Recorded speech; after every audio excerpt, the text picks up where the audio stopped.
अस्सलामु अलैकुम वरहमतुल्लाहि वबरकातुहू। मोहतरम नाज़रीन, पानी पिलाना ज़ाहिरन एक नहायत मामूली अमल मालूम होता है, लेकिन इसके बावजूद सवाब और आखरत के अजर और अल्लाह की रज़ा का बहुत बड़ा ज़रिया है और गुनाहों की मुआफ़ी का ज़रिया है। अगर ये एक अमल ही इखलास के साथ इंसान कर ले तो क्या पता यही एक अमल इंसान का जहन्नम से निजात का ज़रिया बन जाए और जन्नत के अंदर जाने का ज़रिया बन जाए। इसी को हदीस पाक में फरमाया गया।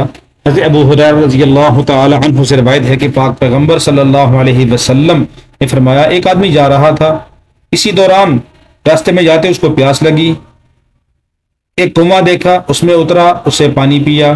कुएं से बाहर निकला तो देखा कि एक कुत्ता हाँफ रहा है प्यास की वजह से, और वो कीचड़ वगैरह जो कुएं के पास पड़ा होता है वो झाड़ रहा है। उसने कहा कि इसको भी वैसी ही प्यास लगी होगी जैसे मुझे लगी थी। चुनांचे वो आदमी दोबारा कुएं में गया, अपना मौजा उतारा, मौजे के अंदर पानी भरा, इसको मुंह से पकड़ा और ऊपर आया और कुत्ते को पानी पिला दिया।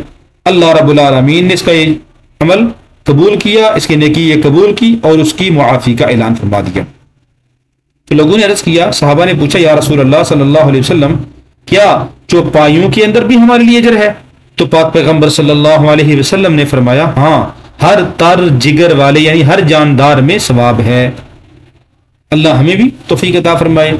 अल्हम्दुलिल्लाह, ये एक हैंड पंप जिला दादू के अंदर लगाया गया है, जो हमारी सिस्टर्स ओल्डहम की तरफ से लगाया गया है। कई बहनों ने मिलकर ये लगवाया है। अल्लाह रब्बुल आलमीन हमारी इन सारी बहनों के माल जान औलाद में बरकत अता फरमाए, इनकी घरों की परेशानियां दूर फरमाए। अल्लाह रब्बुल आलमीन इन सब को दुनिया आखिरत में आफियत अता फरमाए। अल्लाह रब्बुल आलमीन इन सब को हरमैन शरीफैन की ज़ियारत की तौफीक अता फरमाए, और इस सदका जारिया की बरकत से अल्लाह रब्बुल आलमीन इनकी दुनिया आखिरत की परेशानियां दूर फरमाए। अल्लाह रब्बुल आलमीन इनकी रोजी में बरकत अता फरमाए। अल्लाह इनकी दिली मुरादों को पूरा फरमाए। अल्लाह रब्बुल आलमीन हम सबको ऐसे नेकी के काम करने की तौफीक अता फरमाए। अस्सलामु अलैकुम वरहमतुल्लाह।